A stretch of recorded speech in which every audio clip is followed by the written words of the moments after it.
goodness, what a play! Fumble the ball, and Denver has recovered. Oh, my! Dempsey kicks, it's on the way!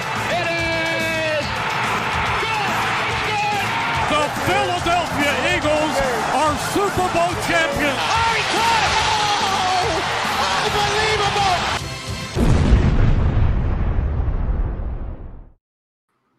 What's up, everybody? We are back podcasting again. I think we've missed a week. Did we miss a week or 2 weeks? Yeah, we missed but some time. you know we're what? Back at it. You know what hasn't changed in those 2 weeks? Your internet still sucks. Ugh, really? Motherfuck! This is bullshit. I realize that. Well, let's hope for the best. If I fall off, then I'll reconnect. But nothing I can do about it up here. Tiger Woods it's going to affect me at work too. Actually, Tiger Woods got a 10 on a par 3. We could have beaten that. Tiger Woods playing jam golf. Oh, it's the Masters going on right now, eh? Yep. I've never really cared to watch golf. I don't know. I guess I just feel there's nothing to root for. You're rooting for a performance. Well, this comes back to the comments you've made about, like, you know, competition and defense and whatever. Mm-hmm. I don't feel there's any conflict here. I can't root for the course. That seems like a dick. Although I kind of am, given I'm happy to hear that Tiger Woods got a 10 on a par 3. That's a huge victory for the course. For the course, yeah. I actually, I really did want to try and watch it this year. It's just like I'm not paying attention to when any of it is on. I didn't even realize the Masters was on. So this being like one of the biggest tournaments, and I'm not even aware of it, it's going to make it hard for me to become a fan of golf. Anytime I've watched it, I've found it interesting, just to see like some of the crazy shots that are being made, and to see just how incredibly far behind I am in golf in general. This is like Tiger Woods. Like I watched this Tiger Woods special, and he was like, "Yeah, I took a light 7-iron to this shot, and it was like a 200-yarder uphill, 200-yarder, light 7." Yeah, so really, but it's incredible to watch some of the the fucking crazy shots, and I guess it's really only super exciting around the end when the scores are super close and people are closing out. You say that, yet you're a basketball fan. I don't understand at all. Well, basketball, at least there's stuff going on. Like I do get your argument on basketball that, but if you're within 10 going into the fourth quarter, you could still like easily win. Like even within 15, just because it's such a game of runs. But yeah, like it is being decided at the end of the game. But you got dunks and passes and crazy crap going on in between. Dunks and passes. Slick passes. Passes. So this morning, it's somewhat morning, so I've got my coffee. But later on, I'll be busting open my beer. And I do agree with Phil. This is the ideal beer for watching football. You don't want to taste it. You just want some beer refreshment. Exactly. It's like water that gets you drunk is what you want. Exactly. It's light, keeps you moving, keeps you going. Yeah. And I agree with Chris here. It's nice to know that pros fuck up as well. Although the difference is pros can recover. I'm sure Tiger Woods not from 10 on a 3. He is done. Is that that's the tournament, right? Like considering how close the margins have to be. Basically. You can't get 7 over on a hole and recover from that. Yeah, even if you're having a fat 7 under, you are now even, and everyone else is right behind you. So yeah. Anywho's, we're going into week. What is this week? What of football? 10. Week 10. Well, which league do we want to get into first? Well, you've got the Ben Wyatt logo up, so all right. Let's just we branded, so I guess we'll go Ben Wyatt. Did you send me the projections by chance, or are they in the chat? I can pull them from the chat. I emailed them to you. Okay, perfect. So let me pull them up then. Anything? I guess I don't think we talked trade deadline, did we? Yeah, that's the main thing we should go over here. Let's say the trade deadline first. As I'm pulling this up, I am not prepared. Doesn't help that my internet's been complete trash. I do think I'm finally dropping Rogers. I'm going tech savvy or something.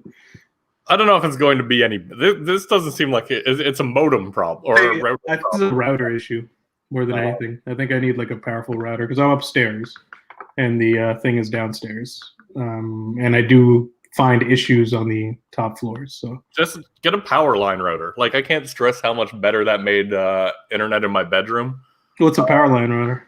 It basically you plug it into just like a general outlet. It uses the electrical outlets through your house to send internet to other parts of the house. Really? Yeah. That exists? That exists. And so basically, like, I was worried because I live in a condo. I'm like, I don't know how this is going to work with other people, but it's fine. I have something near where my TV is where the internet goes in, and then I just plug something else into my bedroom and have that lead to another wireless router and just have the exact same network name. And now everything, I don't have dead zones anymore. It's all perfect. Oh, wow. All right. I'm going to definitely look into that because it's starting to affect work. I'm getting kicked off of meetings. Grab something when the Black Friday things are happening, and I'm sure you'll find a good deal on one. All right. Offline, I'm going to ask you some more details here. Projections. Because that could really help. Download the Ben Wyatt and the FOMFA. All right. I know there's a couple exciting games going on, and I mean, I've been paying more. It's weird. I've been paying more attention to the matchups in FOMFA than I am in Ben Wyatt. There's more interesting matchups going into the playoffs, like which is odd because Ben Wyatt started with like we're all on an even footing. We're all going into this with an auction. You'd think it would have ended up being closer, and that's what the original projection said. But like Malibu's winning my division. One of Las Vegas and West Waco are winning the Southwest, and the other one's getting the wild card pretty much, barring some crazy thing happening. And similarly, you've locked up the Rail Riders. Scranton's going to be the wild card on the East almost certainly. Yeah. So really the only interesting thing over there is the race for the Jet Setters division leader. Outside of that, what do you care about? But, you know, in FOMFA, there's races all over the place. Yeah, there's some really weird. I mean, there's some super competitive divisions that are changing like on a weekly basis, which makes it super interesting. Every week, I go back and forth between, oh shit, Jason's gonna beat me. I'm fucked. Going into last week, there's a chance if I lost that game, I wasn't even in a playoff position anymore. Yeah, like so you ended up pulling it out though, right? Yeah, I won and Jason lost, so it gives me a 1-win buffer again. But this week is also key because if I lose that buffer going into my matchup with Jason, like that's gonna be a big matchup. Yeah. Was that week 11?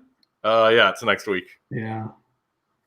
All right, so I pulled up the transactions. When was the trade deadline again? I guess it's basically. I don't remember the last. Like, we'll just look through and figure out when was the last trade we actually discussed. I think the thing that kicked it off was the Galladay trade. Well, maybe. Right. Yes, we didn't get a chance to talk the Galladay trade. I guess there was one like before that with Odell Beckham and Landry and all that. That's an interesting trade to talk about at this point right now because I don't think he was injured when it happened. Oh, he was. He was. He was? Yeah, he was a salary dump. All right, so the Galladay trade was on Halloween. It's on the 31st. Yeah. So should we start on that one? Start with Las Vegas, Chicago's Landry deal because I don't think we've really gone into that. Okay. So this is Las Vegas Gamblers in Chicago. I'm not sure if at this point Chicago had already called it. Oh yeah, Chicago. I think they had week one. No, officially called it. Like, called it to everyone else on the chat saying it's time to trade. Let's see. Denver's just noting that if he beats Malibu, he's going into the number. Oh, interesting. Malibu's lost 2 in a row. So I think something's a little bit interesting on that side. They're getting some karma after everyone scoring like 10 points against them all season. Yeah. I'd like to note that from those standings, I was under the somewhat boned category. So in Ben Wyatt, even. I have zero sympathy for you. Someone's got to have sympathy for me. Okay, so anyways, I'm not going to give up. And again, whenever I read off trades in Ben Wyatt, it's a super of the nature of this league and the salaries. But anyways, we'll try and break it down to the key points. Las Vegas giving up D'Ernest Johnson, Odell Beckham, Kiko Alonso, Isaiah Simmons, 2021 fifth rounder from Las Vegas, a 2022 first rounder from Las Vegas, and a 2022 third rounder from Las Vegas. Chicago sending back Landry, 2021 fifth round, 2022 fifth round draft pick. So I guess Las Vegas looking to get strengthened up with David Montgomery and Jarvis Landry, basically the first and the third, right? Is there any part of this that I'm missing? No, but if anyone missed most of that because of jammed internet, basically there's a bunch of salary dumps and a first and a third round pick for David Montgomery, Jarvis Landry, pretty much. I don't really know why they swapped fifth round picks. That seems, how does that happen in trade? But yeah, I think this made sense. I mean, Landry, like, getting some useful players, first and a third, seems like reasonable value, and their contracts are being offset by these terrible contracts. So I don't know. Seems like a reasonable trade for both teams. I think if Las Vegas is going for it, that's good. And I think this trade was a bit better for Chicago than some of the others because they actually picked up some higher draft capital in this. Yeah, I like this trade. It makes sense for the direction that the two teams are going. The only thing that I found weird about it was the swapping of the fifth rounders. I feel like that was like at the end of a negotiation where it's like, all right, fine, let's swap the fifths and it's done. If one of you is in this right now, can you comment on how those two fifth round picks even got involved in this trade? Yeah, that's the only part of it that was just like, that's peculiar. I'm not sure what the point of that was. Okay, so yeah, I think we've covered that one. That was a decent trade, and Las Vegas has been doing pretty well. So Denver's clearly going for it, and Denver's saying leave the fifths alone. Yeah, well, it's curious, man. I'm trying to figure it out. So they are watching. They're just not going to give us an answer as to why they did this. At least Denver's watching. I don't know if Chicago is. All right, so the next one I see here, and if it's breaking up, Phil, go ahead and read them. Yeah. So this is what, the one between you and Houston? No, I think there's a Daniel Jones, Drew Brees thing. Oh, yeah, sorry. Thing. Right, again, Chicago giving up Drew Brees and a fourth rounder to from Scranton to Malibu for Daniel Jones and a third rounder. I think that's I remember when this trade was made. It was as he went into this matchup with me, so timing was part of it. He didn't have an QB to go with, so I think that's part of it. Yeah, I don't like this at all from Chicago's standpoint. Like, I think this is probably one of the worst trades they made. The reason for that is not just that Brees has been performing better at a similar salary to Daniel Jones, but Daniel Jones has played badly enough. Yeah. There's going to be questions into the next few years of is he going to be the starter? Or the Giants going to get someone else? Like, what's going to happen? And he's locked up through 2022. To take on that kind of risk to just upgrade from a fourth to a third round draft pick, I don't think it's worthwhile. Trying to pull that up. $9 million. Wow. Yeah. Yeah. The opposite of what happened last year with Daniel Jones is happening this year, where it was just like there's a lot of hope and looks like the future is bright. And that's been very much, in many ways, been reversing this year. He hasn't been bad. He's done some nice things, but like, yeah. He's had his receivers pretty much all year. The only thing that he can blame at all is that the Giants' offensive line is still terrible. It is terrible. Now, that said, over the last few games, outside of the last game against Washington, he's gotten more fantasy points, but he hasn't really done that much better. Like, he threw, one game was for 112 yards. I don't even know how he got 14.9 points out of 112 yards, touchdown he rushed for Is he rushing? He's turning into a rushing quarterback, it seems. He is, yeah. I mean, unfortunately, this year for Daniel Jones is going to be remembered by that big rush he made, and then they fell. Oh, yeah, that giant one against the Eagles where it was like 92 yards, and it was like almost all on one run. Yeah. And then he stopped rushing after that. He's fast. Like he actually had a pretty good speed on that rush, but stumbled. Had to do too much. So I'm not. I think Malibu was a big winner on that trade.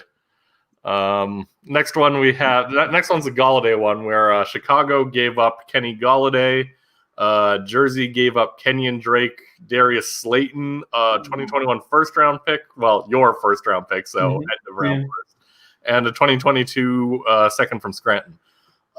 This one, Chicago more than made up for their Breeze Jones blunder. Like I was saying that my belief is that Slayton alone is worth more than Galladay. Yeah, and that was my first. That was my first reaction to this. It's like this could have been Galladay for Slayton straight up, and it might have been more on the Slayton side. This is going to sound weird to people who are new in a contract league. I know all the FOMFA people are used to this, but some people are new to this. Slayton is only making $5.6 million through 2023. So you've got a guy who's been looking like the Giants' number one option. He's 23 years old, good room for improvement, cheap contract for a while, versus Galladay, who I'm not saying Galladay isn't the better player, but he also hasn't stepped up to quite the level people were drafting him at the beginning of the year. I think he's a little older than people realize. Galladay's 27. That's the same as, Michael Thomas is. It's the same as Allen Robinson is.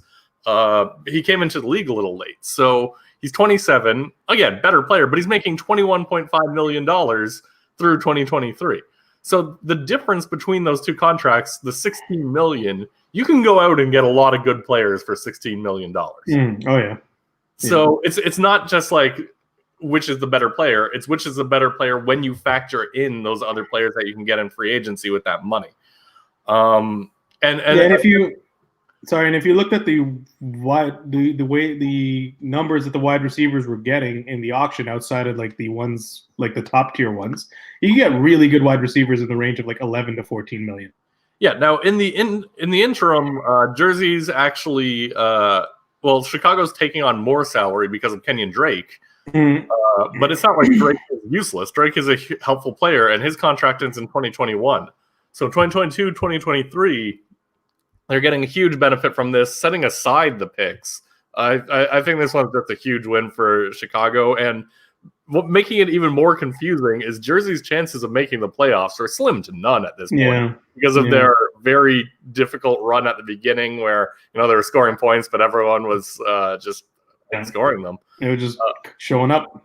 So I don't understand giving up so much capital to get Galladay when they're not even making a run for it. Even if they were making a run for it, I don't get this trade. But I think Chicago made out well. Themselves up with a great young. So yeah. I think we're in agreement. Next one, I sent out a trade offer to Derek. I know Derek's not big on the chat, so it's harder to get in touch with him, but I just sort of sent it out there and wanted to see what happened. My first for his first. And I like these types of fun. It's like it's Thunderdome. I like these types of trades. Yeah, I mean, this happened before last week, so Houston's odds of making the playoff were a bit better. It was sort of this trade where if Houston makes the playoffs, which they had a much higher chance than me to do, they win this trade. Mm-hmm. If they don't make the playoffs, I probably win this trade because of the difference in potential points between the teams. Though me selling off a lot of my players is a bit, but I still don't think he's going to catch up over the next 4 weeks, 200 points on me. It depends if he makes the playoffs. It's not looking like he's going to, so I think I ended up coming up ahead on this, but it was an interesting gamble. Yeah, I just think it's fun to have, like, the type of trade that we have not seen in FOMFA, where it's like, I think because of the situation of Ben White in the first year, everyone having supposedly even teams. But where's Houston sitting? They're 4-5, yeah, going up against Las Vegas and West Waco, who are both 7-2, and Scranton, who's 6-3. So even getting the wild card will be tough for Houston to pull out. One of the things I would have done in retrospect when I was setting up the rules to this league, and no one would agree to it now, but I would have liked it so that to make the rivalries even more interesting, you don't own your own picks, you own your rivals' picks. Interesting. Because the rivalry should be set up in such a way, since they can renegotiate every X number of years anyway. You're not going to be like, oh yeah, I'm the worst team in the league and I'm going to take Jam as a rival. Like, no one's going to. You're going to find someone with a similar level of talent to you. But it also prevents tanking because you don't ever own your own picks unless you're like trading back from them. You own someone else's picks. So it would prevent that. It would also increase the rivalry element of it, because you're really rooting for the other team to fail now when you have all their picks. I think that would have been great, but unfortunately I didn't set it up that way. So. I think one place where that could become challenging is the situation that Chicago is in now, where everybody started the year expected to compete and then, decided at one point that it's not worth it. If you don't own your own pick, then it's not like selling off assets is going to make your pick better. No, but that's never why you're selling, or it shouldn't be why you're selling off assets in the first place. You're selling off the assets to get additional draft capital. It's not just to tank your team. People should still be trying to win with the lineup they have. They're just trying to actually get, more draft picks out of it.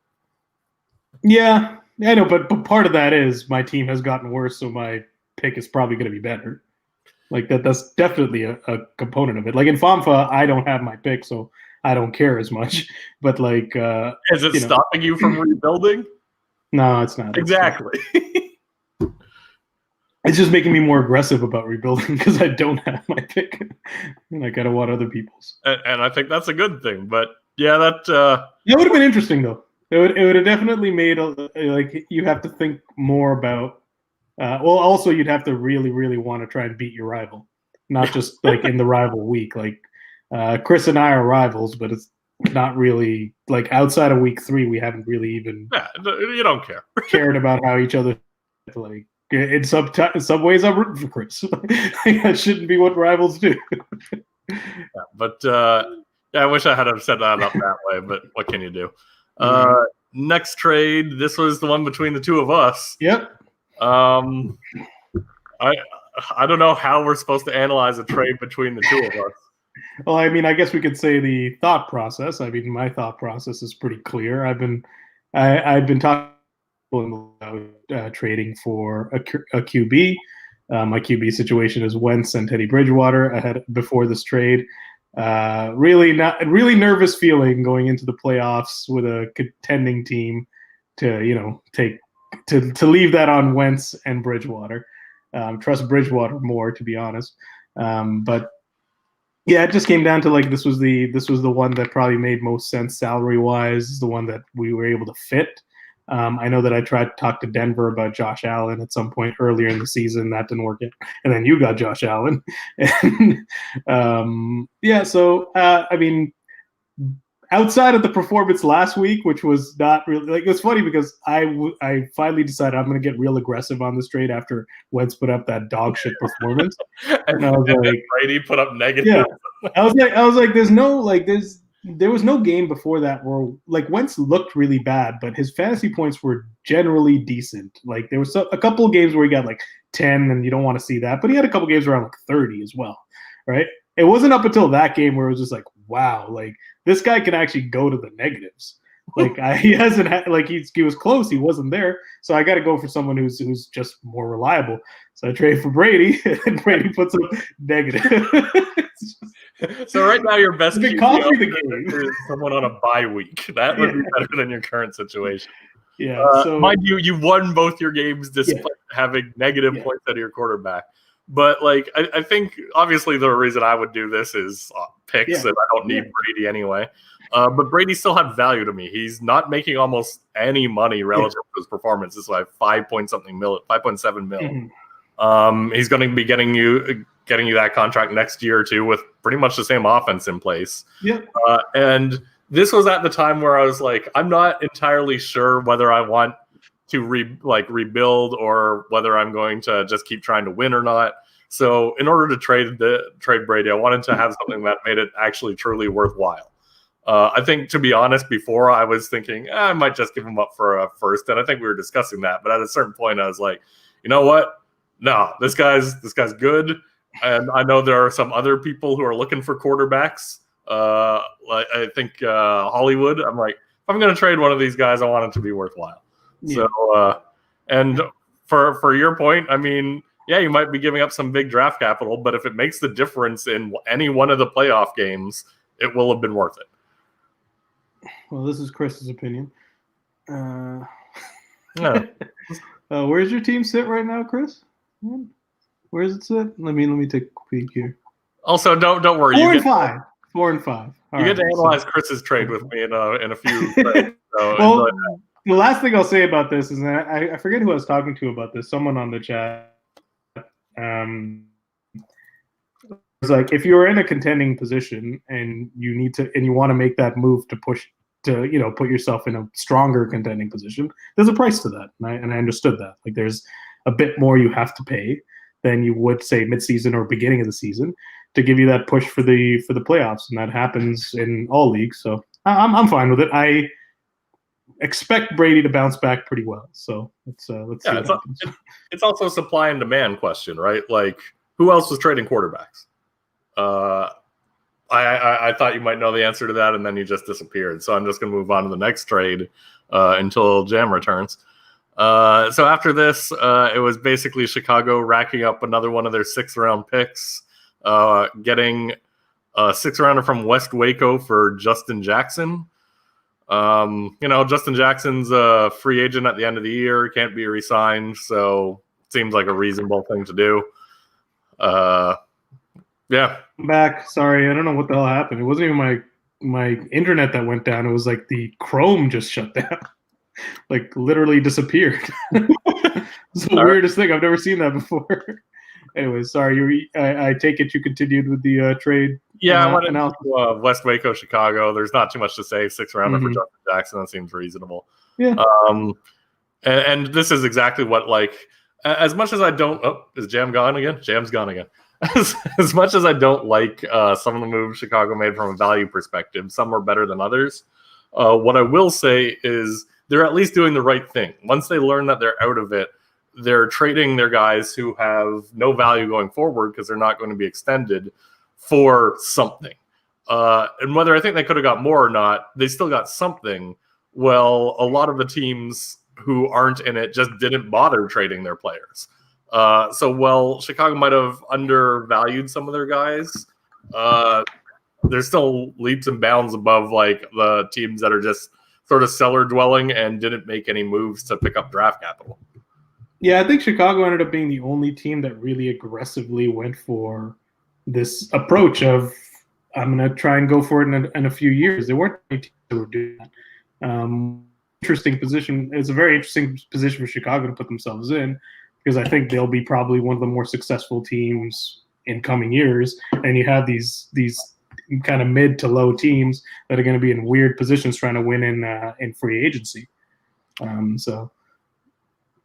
Now, the next one that happened is one that, I again think Chicago probably did not get enough back. Giving up players that expire at the end of this year. So, I mean, that's something. But they gave you Joey Bosa and KJ Wright, 2 useful players, though Bosa hasn't been performing as well as expected. Yeah. Got back Madison, who after the Cook re-signing is basically an injury handcuff, but if Cook goes down, is useful, which he has done. Yeah, he's done it before. Dante Fowler, who's not really worth anything. Kevin King, who is a huge negative, and currently out 6 draft picks. So they didn't really get anything beyond a 6th-round pick for these guys. In fact, they took on some salary for next year that isn't very good in Kevin King and Dante Fowler. So overall, I think they netted negative here. I think they would have been better off just not making this trade at all. Yeah, maybe. Well, yeah, I guess you're the other person involved. I mean, I threw it out there. there were the areas that I felt that I needed improvement on. There wasn't that many players that I could really move outside of the ones that I did move, and I wanted a defensive end upgrade. I had a lot of competition for more for Myles Garrett, so it's understandable. So for me, the bigger part of this wasn't even defensive end upgrade. It was like the salary situation, because I realized when looking at all my salaries, I don't have that many expiring in 2020. I traded a first rounder for James Robinson. So if I have any hope to re-sign James Robinson, which would be kind of the point to do that type of trade, I need to clear some salary room. So this move helps me in that sense, and then hopefully Joey Bosa comes back and is returns to form. He hasn't been great, but he's been better than my other options. So yeah, it was and I think from Chicago's point of view, it's losing Joey Bosa to nothing, right? Like you just lose it to salary, but it depends on what you do with that. How many players are available in free agency in the first year of this league? Yeah, and Chicago took on salary next year too. Like I don't like this one from their perspective. There's a lot of interest in Madison, though. I will say, overall, I saw a lot of interest in Madison. For me, I didn't need him anymore. I have 3 backs that could start. So unless Dalvin Cook gets hurt, and which he does often, you'll get a pretty great backup running back. So the next trade, you'll notice a trend here. Chicago gave up Kiko Alonso, who has just been on IR all season with ACL injury, and doesn't make much. It's basically giving up nothing. I don't really understand the side of it. It's more basically South Park gave up Edelman and a 6th-round pick to get rid of Edelman. And you know what? To get rid of Edelman. Well, I was a big Edelman booster at the beginning of the year. I have to admit I was wrong. He started out the year well. First 2 games, it was like, yeah, look, he's actually doing well. He's going to earn these contracts. But he's making $9 million in this league, where a lot of the receivers got less in free agency than they did in FOMFA. And after his game against the Seahawks, where everyone torches the Seahawks, 2 catches, 3 catches, 2 catches, 1 catch, and now is on IR. Yeah. So Pats are in a spiral, just a downward spiral that I'm sure is making a lot of people happy. I mean, I know Chicago's thought is that I guess they're thinking they don't contend next year either, because they're picking up a lot of salaries that are going beyond this year. But if I'm going to be taking on a salary that's like $9 million into next year, that is, questionable of value, I'm going to need more than a 6th-round pick to be doing that. Chicago's a big fan of 6th-round picks. Yeah, they're trying to corner the entire 6th round. Do they literally have almost all of them, if not all of them? I think they have about half of them. A lot of flyers. I mean, if you're going for this kind of we're not going to contend for a while situation, and you really trust your scouting, you might pick up some nice flyers. I mean, James Robinson and FOMFA was drafted at the end of the 7th. so you might get something out of that, but I definitely don't know this sport well enough to know who to pick out at the 6th round, even the 5th round, to be honest.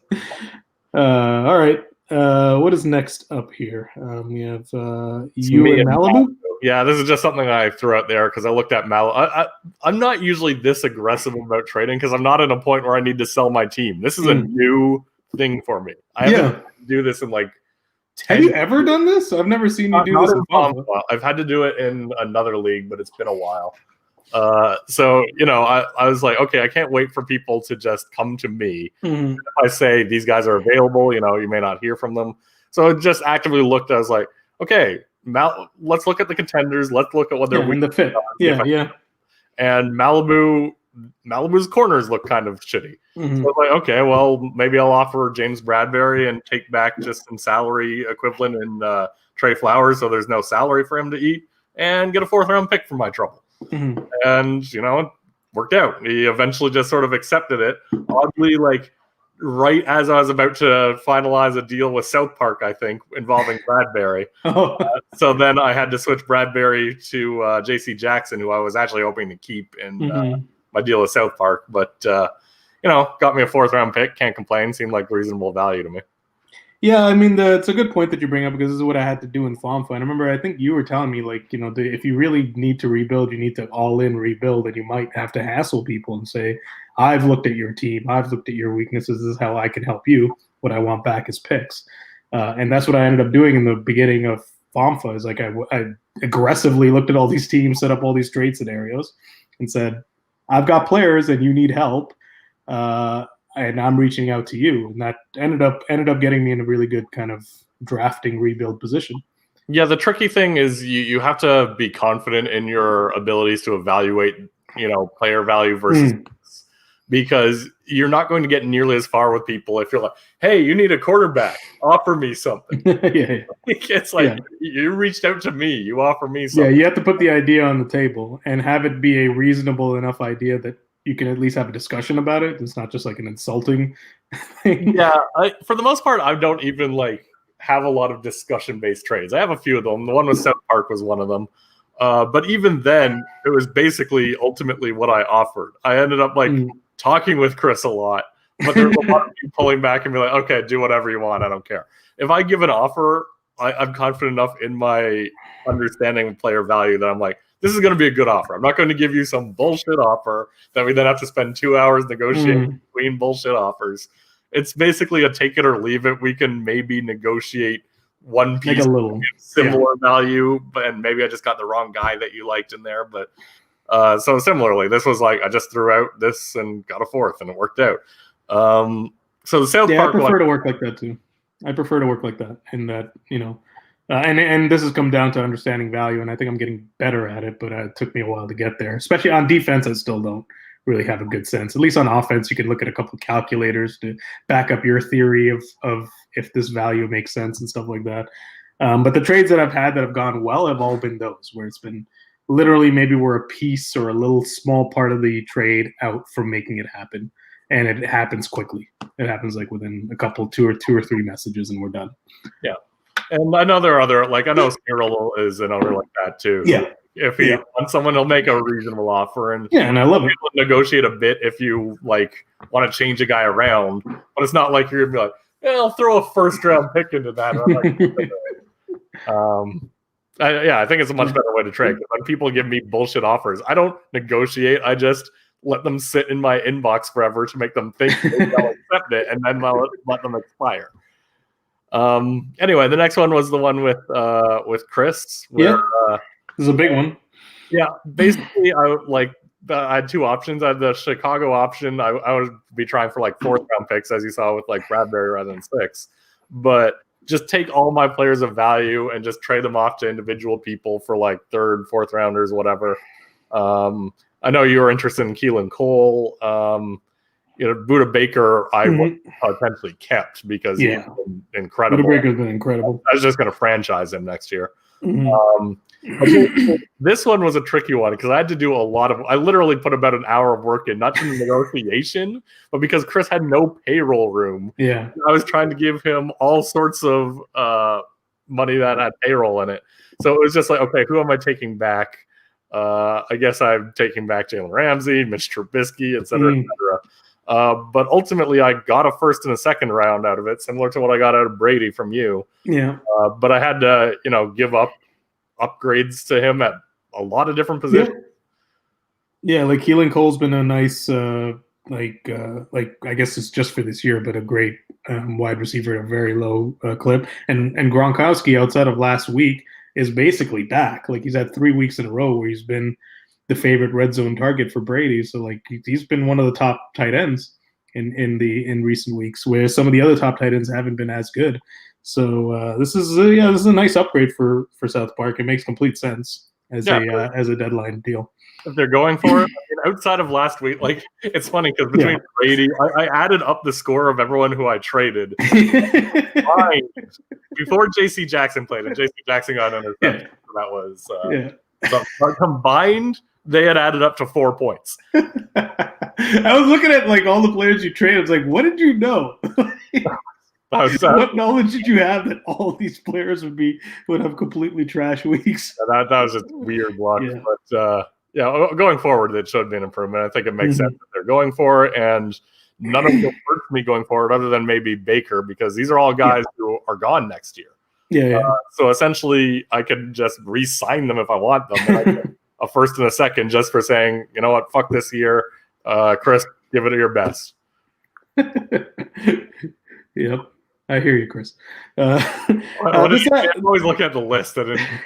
This trade actually looks reminds me a lot of the one I had with Israel, where it was just like, how the hell do I make the salary work? Like, it's impossible. He's got no room. It's real tricky. Yeah, I felt real proud when I came up with an offer that worked salary-wise, and I was like, you need to take this deal. This is the only deal that works.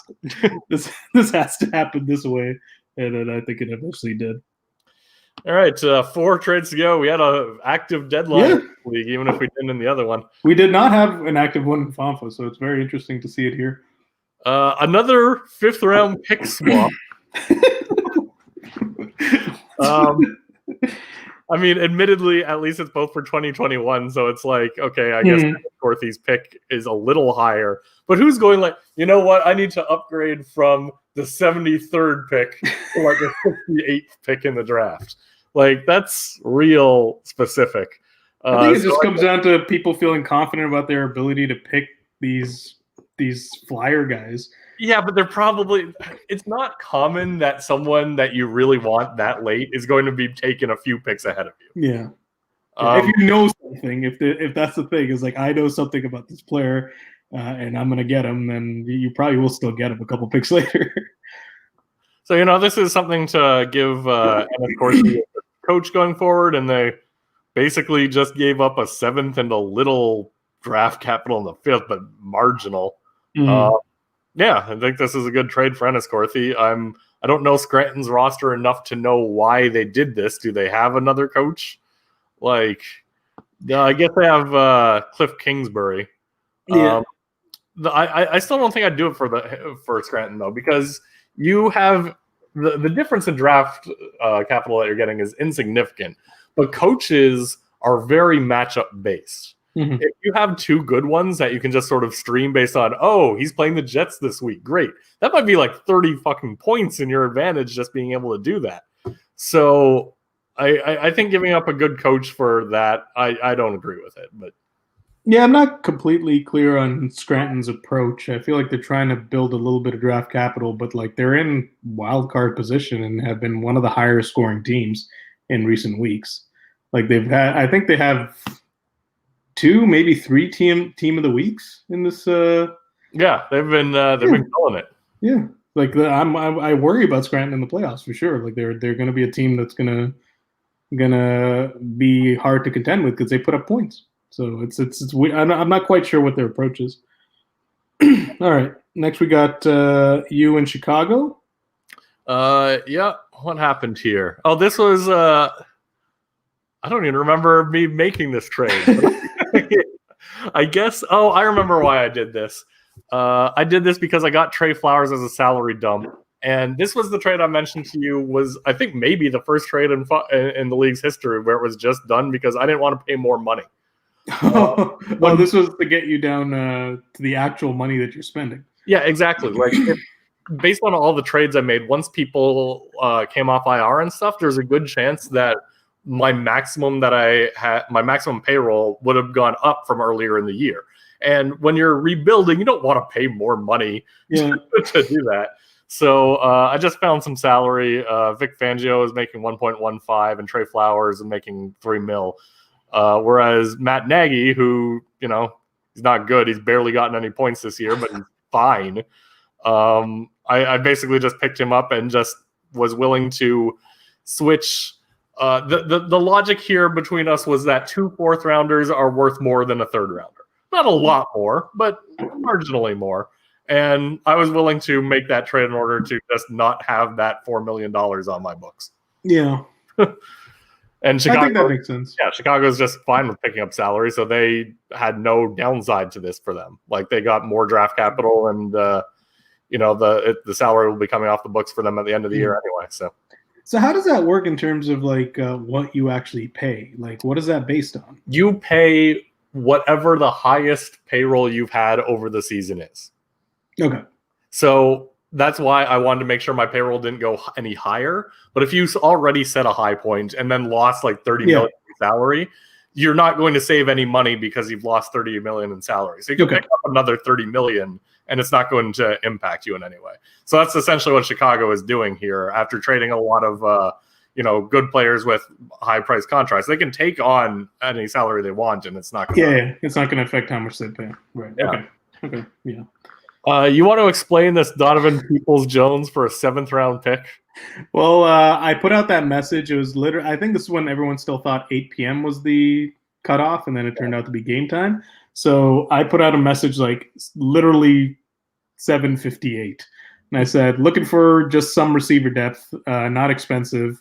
What you got? And and I started getting messages, and a lot of people messaged me, and there was a couple that was interested, and I just wouldn't be able to afford. I'm so tapped that I just couldn't afford anyone. And then Nico just sent the offering. He just said Donovan Peoples-Jones for what may be the last pick in the draft. And I was like, all right. I don't have all that much confidence that he's going to be tremendous, but he had one great game and they are down a receiver. And I'm like, all right, let's see. I mean, your great game was 3 catches. Let's be clear. Yeah. On 3 targets. He has been targeted 4 times all season. He's basically just waiver wire fodder. But as you mentioned, you gave up something at the end of the draft. I gave up something of a player that I likely cut. This is truly the most useless trade I've ever seen. Neither of these things are going to be useful for either of these teams. Yeah, I don't even know how long Peoples-Jones' contract is. Probably just it's extendable, I suppose. But yeah, he was literally signed from free agency the week before he traded you. Too. So basically, I just made my 7th round pick earlier. That's basically what it is. I think he was around the 6th or 7th round pick in FOMFA in the rookie draft. Yeah, but you're not going to resign him. Unless he goes starts going off. I guess the chance that I took is over the last few weeks of the year, does he step into a bigger role with Odell being out, and a good chance that Odell never plays for the Browns again. So if he becomes a guy that's literally depth essentially, I may resign him for a little bit, but we'll see. Most likely I don't. All right, we have spent way too much on this useless trade. Final trade, literally a minute before the trade deadline. Yeah, 8:19. Look at that. I was like, okay, well, I have another valuable tight end to give up. So, Hollywood, you need a tight end. I'll offer Jared Cook for a 3rd rounder. I'd been talking about Gronkowski with Hollywood, and he had offered, I think we were talking about a 4th for him or something. And the logic behind Jared Cook is, Gronk's doing pretty well, but so is Cook, and Cook is also signed at a reasonable contract through next year. So I want a little more. Yeah. And I just submitted this, and at the last minute, just got it accepted. So I think that's a key in trade deadlines that I didn't really think about, is putting just some offers in people's inboxes and seeing if the mania gets to certain people. Not saying that this was a bad trade. I think this is a fine trade, especially for what he needed. And Jared Cook's been really good when he's been healthy. But I bet there's a bunch of trades you could get to happen. Just if the value isn't great, but it's look, clock's ticking. The offer's in the inbox. If you want it, hit accept, and it's done. And you can pull some things off. So something that I'll think about in the future. All right, given we have a half hour before game time, what I'm going to suggest is we don't go over previous games. Everyone knows how they performed. Yep. Stock projections. Let's look at the projections, and then let's make our own picks for the week, I guess. Okay. Let's do it. So we are in Ben Wyatt, so I'll put Ben Wyatt's up. Here we go. Oh, no, that is not Ben Wyatt. That is Ben Wyatt. There you go. Yeah, so, this is what we were talking about at the beginning, that everything is basically determined except for the Jet Setters division. Look at Pacific, 5-8, 5-8, 5-8, 10-3. Yeah, just ignore the VP, ignore the expected record. Look at the make playoffs. Malibu, 100%, 99.5, West Waco, 97.6. So basically one conference is already done. The rest of the season, outside of odds worse than hitting a number on roulette. Mm-hmm. Both three teams are making the playoffs. Yeah, it really does come down to jet setters is the most interesting thing to watch right now in terms of back and forth. Like I've got Rail Riders locked up, and Scranton very likely has the wild card locked up. Yeah. So the jet setters, what's interesting is Enniscorthy went from the original projections of the week where it's like, wow, they're really liking Mark's team. That was because it thought his coach was going to get like 300 points over the rest of the season. Oh, is that why we're seeing weird things with Mark's team? There was an error? Yeah, well, the projections, for some reason, the Dallas quarterbacks were expected to have like both like Dalton and the other idiot. They were both expected to throw for like 120 passes each week going forward. Oh my God. Getting a huge amount of touchdowns. It was some sort of error in the actual stat projections I used. But that flowed through beyond the quarterbacks, and that's one of the things I had to fix. Right. My team with Dalton.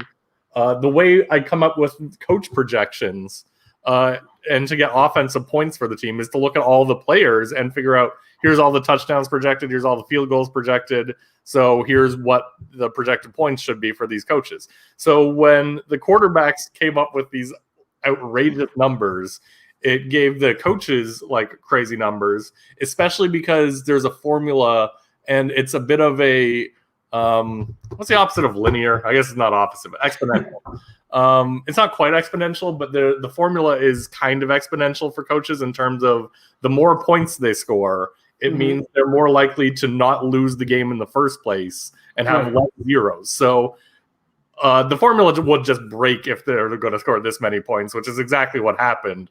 And it had the coach being like, oh, yeah, over the last 3 or 4 games, you're going to get 100 points per game out of this coach. So that's what happened to Dorothy. When you take those 100 points a game away, all of a sudden the odds of making the playoffs drop down to about 10%. Like that's like having in college, 100-point differential. Yeah, so that was a little extreme. Now, what's interesting is right now, Hollywood has 15 victory points, Enniscorthy 13, South Park 13. So it's actually projecting a full 3 additional victory points out of South Park compared to Enniscorthy going forward, presumably as a combination of the trades they made, which are going to improve their roster. But as well, before you get into the divisional games, we have the final game this week before we get into the divisional battle. South Park is playing Washington, who has been one of the not great teams in the league. Actually, you know what? Enniscorthy's also playing Jersey, so they're pretty similar. Jersey's been a little better, but not significantly. So I guess it just likes the projections based on Chris's players more than Mark's here. So what I understand is like if he's projected at 22 victory points, doesn't that decide the division? Yeah, so if you're wondering why Hollywood's playoffs percentage are higher and South Park's expected victory points are higher, it's a result of expected is just, I guess it's the, what is it, mode? Mode is the most common number to show up, right? Mm-hmm. Yeah, so it's literally just the mode that's being used because it's the most likely outcome. And just due to a weird simulation, I guess, like Hollywood and South Park, they probably both had very similar to like 21, 22 points. Yeah. But Hollywood might have had 21 a few more times, South Park 22 a few more times. But if you look at the 90% confidence level, you'll see Hollywood's range is actually higher than South Park's. So that's the more important thing to look at. Oh, yeah. Yeah, that's interesting. Points. Yeah. So that ties into why they're making the playoffs more often. Right. That makes sense because like if they're ranging up to 26 max, then that makes sense. So how are you feeling about your expected winnings of $853, Jeff? US dollars, by the way, too. So you're getting more than $1,000. Yeah, I'm getting good payout. I mean, I really do badly want to win this league. I've been in fantasy 3 years now. You act as though like that's some horrible travesty that you've been in fantasy for a whopping 3 years and haven't won. 16 teams in the league, Jam. On average, if everyone was equal in terms of talent, you would win once every 16 years. So don't act like 3 is this big thing. I don't play in that many leagues though. It's just this and FOMFA. Everybody else got like a winning league somewhere in their bevy of fantasy teams that they have. So yeah, it's exciting, but it makes me very nervous too. I definitely am way more relaxed in FOMFA. I know I'm losing. I can just watch other people's things and hopefully ruin a game or two. That's like my goal in FOMFA. Yeah, I'm not used to. That's where I'm at in Ben White. I'm not used to just sitting here and be like, I don't really give a fuck what happens at this point. Go sports. Because you don't. Because I mean, and I've only seen your teams in these leagues, but like I've seen that you just tend to retool. Like you never quite rebuild. You just kind of make moves throughout the year to have an eye on the future, and it's a really good way to do it. And it's something that I'm gonna hope to try and do as well, is like keep an eye on the future and just make sure that the team that you have can continue to be that, and then have some value that you can flip for younger players with lower contracts. It's a really interesting component of the contract league. It's easier said than done. You have to be fortunate enough to get to a point where a lot of your picks and a lot of your trades have worked out, and you have more good players than you can actually start. That's the only way you can do this. You need to get to a point where it's like, I have players who should be starting for another team on my bench. Because they have limited value for me, I'm going to flip them for future players. Mm-hmm. So you have this weird combination of you're contending, but you're also simultaneously finding ways to rebuild on your bench. Mm-hmm.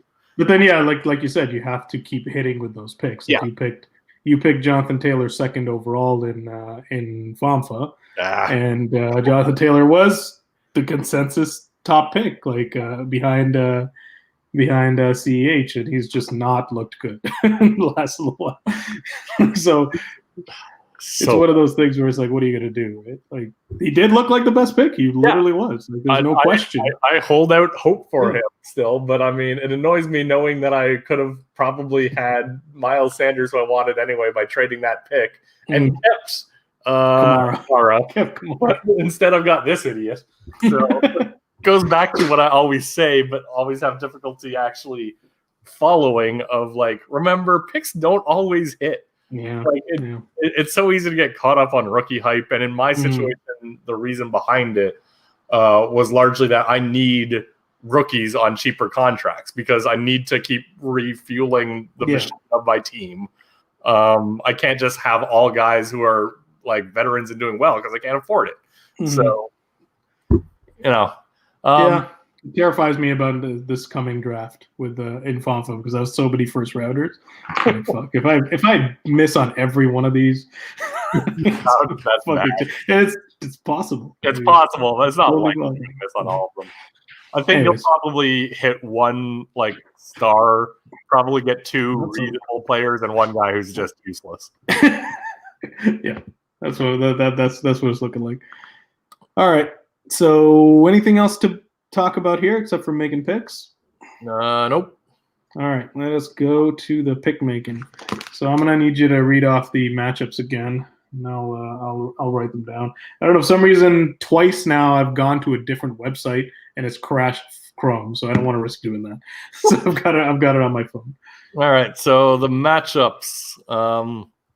First one is it's just. We're doing mine first because it's listed on my screen. That's fine. Willamette Valley versus Houston. Houston is currently favored by 6.8. Okay, so this is Coopers 6.8. Yeah. I'm gonna. Should I pick first? Yeah, sure. Why not? Okay, I'll say that that you cover that. I like cover it, huh? Why am I starting Rex Burkhead? I meant to start Mike Davis. Okay, whatever. I'll just fix that in a second. Assuming you set up a lineup looking to win, which I think you will. Yeah, Burkhead was not meant to be in this lineup. Mike Davis. Maybe I just bench Mike Davis because he's facing the number one rush defense, but that's not good enough reason with CMC out. So. Especially with CMC out. Yeah, that's all right. Mike Davis is back in. Now the line has changed to Houston by 1.1. Okay. All right, I am keeping my pick. It just makes me feel better about it. Yeah, Burrow's up against Pittsburgh. Gordon has turned into the number 2 back. But then again, Devontae Adams is incredible. Keenan Allen is incredible. Keenan Allen has been real good too. Like Josh Allen up against Arizona. I think Michael Thomas, after he was eased in, I think he'll maybe do something this week. Yeah, I'll take my team as well. I think we'll handle it. All right. Sounds good. Next up, we have Las Vegas Malibu. Las Vegas is favored by 17. Really? What? Hey, hold on. What? That? I mean, not to say that Las Vegas isn't a good team, but just it's surprising that it's such a big thing. Yeah. I don't know what to tell you here. That's the line, and now I'm going to take a look and see if I agree with it. I mean, Russell Wilson on Vegas, Alvin Kamara on Vegas, T. Higgins is playing well, Mike Evans is hit or miss. Hart's been better lately. Got Bruce Landry now. This is a good-looking lineup other than Kerryon Johnson.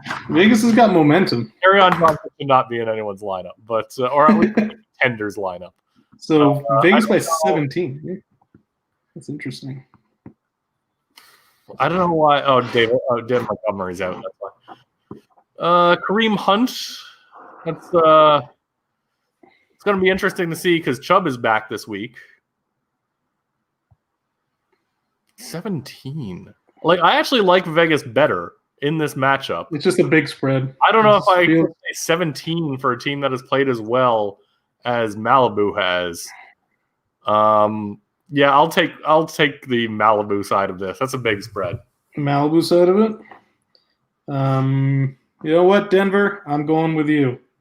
I know that I've gone against you a few times and it's burned me, and I am going to rectify that. You're going to win by 17 or more.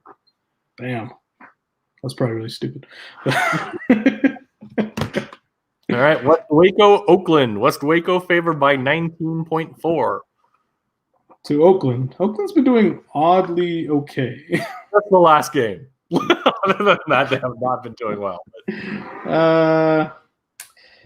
I'm not even looking at matchups, nothing. I'm going rapid fire. I'm going to say I'll give it a Waco. Yeah, me too.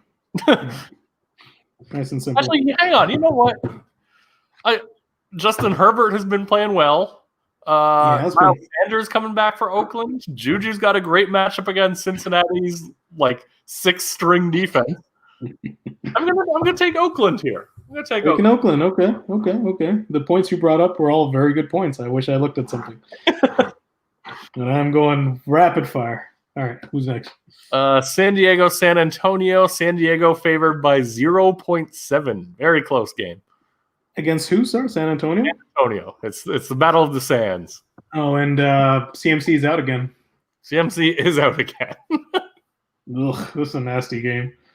I'm going to give it to – oh, actually, you're picking first, right? Sure, why not? I'm taking San Diego.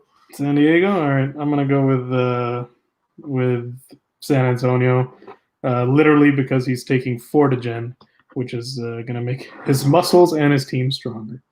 There's no other reason outside of that. It's Christopher. Week your picks just go right off the rails.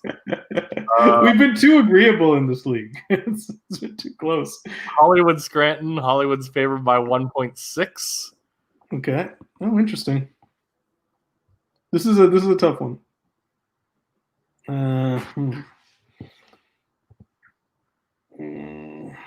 Hollywood has been a really good team overall. They did get Jared Cook. Their lack of trading for a quarterback at the deadline meant Jake Luton is who did well, but can you depend on him to do it twice? I think I'm gonna go Scranton. What was it? Hollywood is favored? Yeah, by 1.6. So it's basically who wins the game. Awesome receivers in Hollywood. That is Hollywood is a good team. Outside of should have done something about a QB. Should have done something about a QB. And most of Scranton's players underperformed a bit. In typical Kevin fashion, he's like, "Oh well, we've lost the week," but he's an ass who does that. I think I agree. I think Scranton is still the favorite going forward, and I'll take Scranton here too. Yeah. All right. Up next, Chicago, South Philly. South Philly favored by 57.5.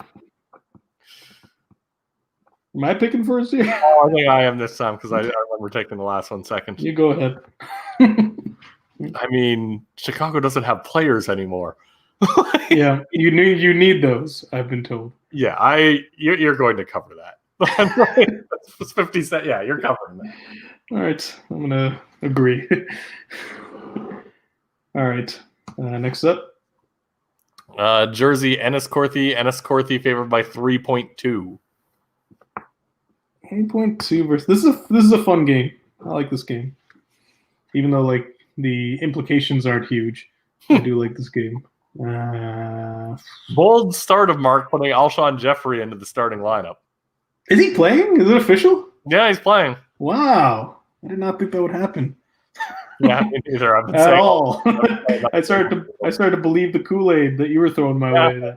You know, when you're right 52% of the time. I'll take Jersey. All right, I'll go with Ennis Corthy then. All right. Is that all of them? Or no? Finally, Washington, South Park favored by 43.5. 43.5 against Washington. I think it's you, right? Yeah, I don't know. Fine. So I was setting a lineup in another league. South Park, Washington. What do we got here?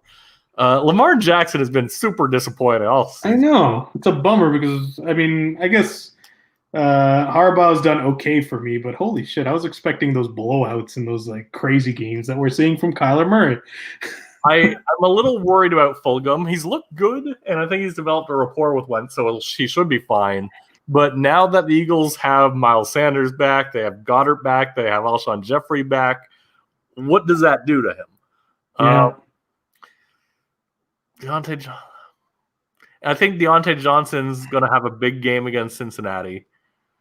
But the rest of the Washington lineup looks just horrendous. So,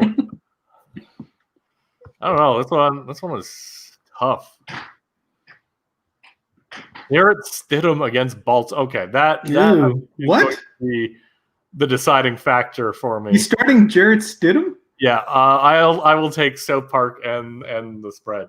Ugh. I was gonna say that, like, you know, whatever you take, I'll take the opposite to make it interesting. But I can't go with a team that's starting Jarrett Stidham. That just doesn't happen. All right, we're both going South. Didn't you go with the team that started Luton? Yeah, but Luton's playing. Stidham's not gonna play unless like Cam gets hurt. Anyways.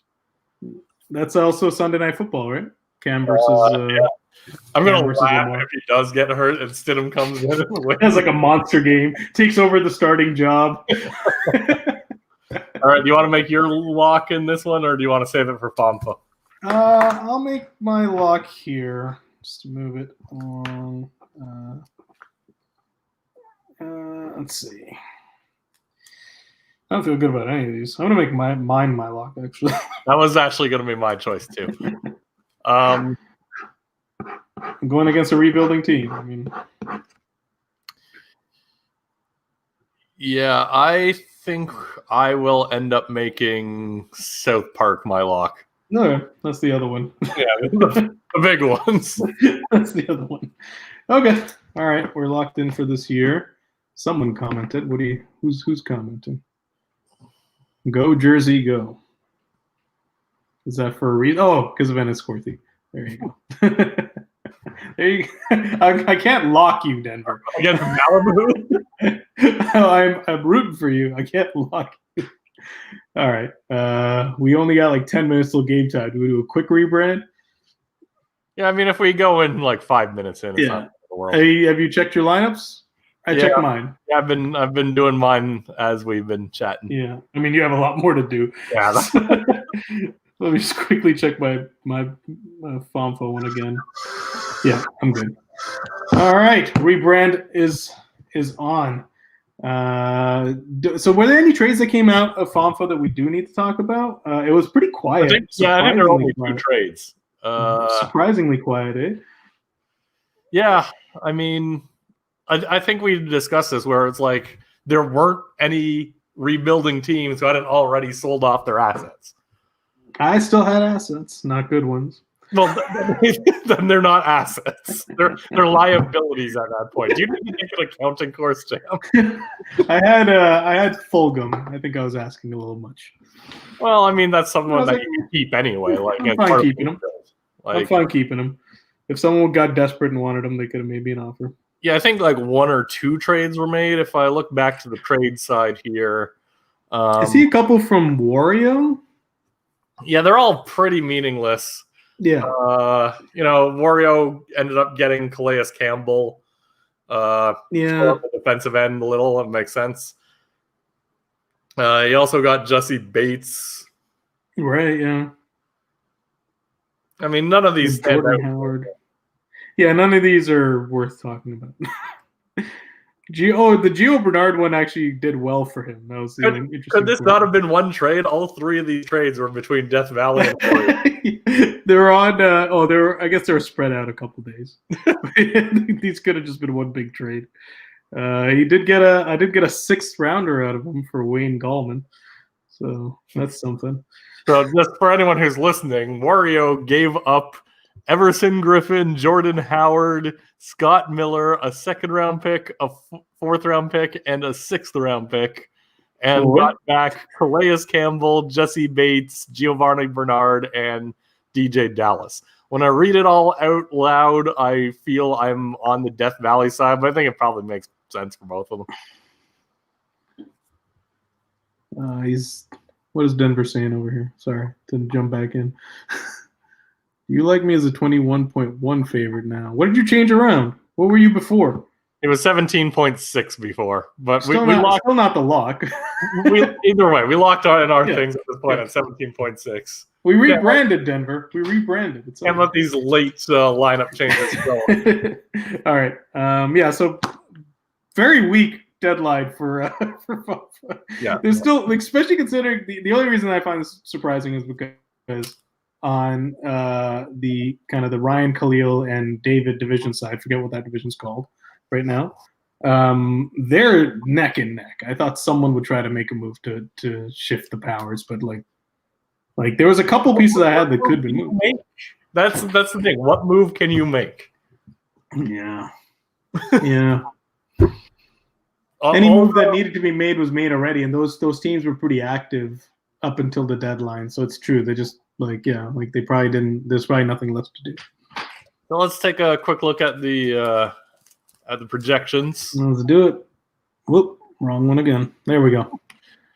And you'll see, much more interesting league than a lot of going on. Chance of making the playoffs everywhere. Not a bunch of teams that just have a huge number for playing playoffs. Yeah, exactly.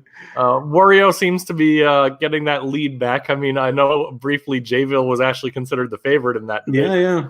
Jayville still got good chances of making the playoffs. They're technically just barely the favorite over Team Marines for the wild card at this point. But they're definitely 4 teams with a good chance of playoffs. A sandwich knocking at the door. Not a good chance, but for a team that was rebuilding this year, a surprising effort out of them. Yeah. They kind of realized that late and started making trades to put himself in competing position, or at least in wild card position. So outside chance. It'll be interesting. Yeah, and it's interesting. Even the bye week chances are split around a bit. Like, there's nothing really obvious here. It's going to be a good race to the finish with the international conference. Yeah. Like Marines, I think Colorado is looking fairly locked now. I mean, they survived the bye week hell, like you said. Yeah, I really thought that Marines would end up being the better team in this division, but I've been very impressed with Colorado. I mean, it really comes down to not having a lot of guys get hurt, but very well performing team. Yeah, we talked about as long as the key players, and I know after the last podcast, Israel reached out to me and he was like, "Did you know this guy was on my injured reserve?" I'm like, "Yeah, I know. He wasn't one of the key players." He has some good players on IR, so but there's nothing that was really that important. The players we were thinking that would crush the season if they got injured would have been someone used to be Julio, now Robert Woods is the equivalent. Get rid of Robert Woods and look at how that wide receivers look. get rid of Aaron Jones or Derrick Henry, and I guess that he got David Johnson as a backup, but he's on IR right now. Backup to Russell Wilson is Phillip Rivers. Like, there's trouble. The backup to Hayden Hurst is Ross Dwelly. I didn't even know that was a player. What the hell is that? I have no idea who that guy is. So, like, these are the things that are key. And it's like, yeah, Derwin James. What about him being on my IR? It's like, okay, yeah, but I mean, your defensive backs are already pretty good. Yeah. So it doesn't matter. Like, landing makes your decision harder. Bingo. So yeah, he survived all that. So he should be looking good going into the playoffs. Mm-hmm. Yeah, so it's definitely an interesting race. On the other side, it's funny because really it seems Jason and I are more just playing for the division. Yeah. The projections don't look like it's as close as I feel it is. I don't know why, but I just feel that there's a chance that if I lose this game and the next game, that's it. Jason wins. But yeah, it's damn close. It's damn close. I mean, this is showing it as 10-3, 9-4. Like, that's as close as it gets. Yeah, but it's more about the win division. Yeah, it thinks I'm a good favorite here. I'm happy to see it, but I don't feel it. I do think this is very close. Like, it's closer than it looks. On the other side, what I find interesting is Watt has the best chance of making the playoffs because of the advantage they built up with wins already. But Watt also has the weakest of the three major contending teams in this division so far. So even if they make the playoffs, their odds of winning it all are a good deal lower. Like, Ryan does better if you look at the make finals, win championships, expected winnings, et cetera, despite having lower odds of making the playoffs. Mm-hmm. And it really does come down for this division. I think still that the winner of this division is the only one going to the playoffs, right? Like, wild card has to be between you and Clap to Ground. I mean, there's chances. Like, if you look at the make playoffs versus the win division, Ryan, it's basically he has to win the division. Yeah. But there still looks like there's a chance because there's a separation between make playoffs and win division for everyone in the white division. That's true. The biggest of which is Khalil, which essentially that change happens if one of Jason or I collapses. More likely Jason in this scenario because Khalil has beaten Jason in his one-on-one matchup with him, whereas I lost to Jason. Or sorry, or I beat Khalil. Yeah. But Khalil, if he loses the division to Ryan and then ties with Jason, then he gets into the wild card. So it's gonna be really interesting. This continues to be a very interesting division, and obviously when we get to the picks, we'll get to see. I don't know who's playing who this week, so it's gonna be really interesting. What's going on in white division? Yeah, well, let's make those picks because I want to jump right in. I want to watch the game soon. Games are kicking off. Let's make some picks. All right. So once again, if you wouldn't mind reading them off, and I'll start off. So first up, we have Turret Rocks versus FF Village. Okay. Turret Rocks is favored by 32.4 points against FF Village. Okay, and FF Village has not been good. This is a battle of bad teams, quite frankly. But Turret Rocks has Devontae Adams, and on the back of Devontae Adams alone, I'm going to say that Turret Rocks, 32.4. It's a big spread. Big spread. I still think they handle it. I'm going to say Turret Rocks. Turret Rocks? All right. I will go with FF, just on the big spread and the hopes that I can gain a point on you. Next up, we have Jayville, Colorado. Colorado's favored by 16.2 points. And that's Jayville. Interesting, because I thought this would be a closer game. Colorado's very good, though. But Jayville, considering the push that they've been making, 16.2. I think I like Jayville in this. I don't know if they'll win, but I think they can make it a game. So I'm going to say they cover. I think I would be on board with you if it weren't for the fact that Allen Robinson is in there. He's a true questionable game time decision for Monday night. So yeah, that could be like a 20-point hit. Yeah, but I'm gonna go with Colorado and pick the safe points there. Okay. All right. Well, I mean, I need risky gambles to gain points on you, so that makes sense. Sandwich favored by 7 against you. Okay. Oh, can I be spoiler? I mean, I might be. My receivers are good. I don't understand how Sandwich wins as many games as they do. I mean, I am starting. I think. Is this the week that I'm starting the backup QB? You're starting Nick Mullen, so yes. Yeah. So yes, I'm taking Sandwich here. All right, you can take Sandwich. I believe that I will be spoiler this week. Right. I will cover and win in a triumphant, ruin any chance that Sandwich has remaining to get into You know the what? playoff I'm win. so confident. Even before we make the other picks, I made this my lock of the week. You're just making this the lock. All right, that's fair. Okay. Next up. Next up, we have Wario Team Marines. Wario's favored by 16.8. Ooh, I like this game. This is an interesting game. Yeah. You're up first. I think I like the Marines here. I'm going to go with Marines. All right. How much is Wario favored? No, 16. That's a good spread. Yeah, I'll go with Wario. I'm happy with Wario here. All right. Complete opposite picks thus far. I like this. I am favored over Fort Myers by 20.4. And he's still got Kyler, doesn't he? He's got Kyler to go. I'm not happy about that at all. My players often tend to disappoint me in games that I feel I should win, but thankfully show up in the games against like the teams I need to beat. I think, well, Chicago has a good run defense, and Jonathan Taylor did fucking nothing. And I do believe in Deontay Johnson this week. I'll say I think I win, but I think he gets within 20 points of me. I'll take Fort Myers here. Really? Interesting, because I was actually going to take you and thinking that this would be the one that we both agree on. So I like that. So I'm taking you. I think you're going to win convincingly is what the word I'm using. Part of it is just this weird, ridiculous fear of cursing yourself. Yeah. I think you'll win by like 50. I really think it's going to be a clear-cut win. Cotton Lucas Cotton's favored by 44.8.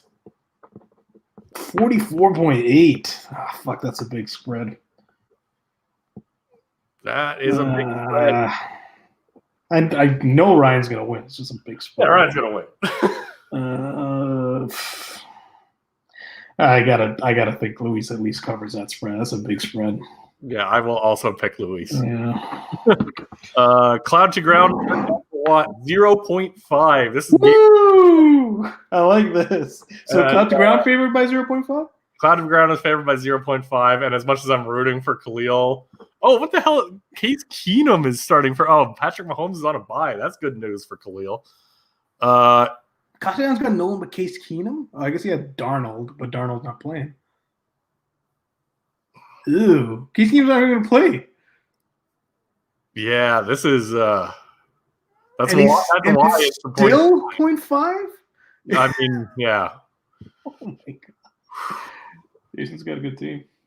I hope Deshaun Watson's in Cleveland though, and Cleveland the weather is garbage, so I don't think they're gonna get that many points anyway.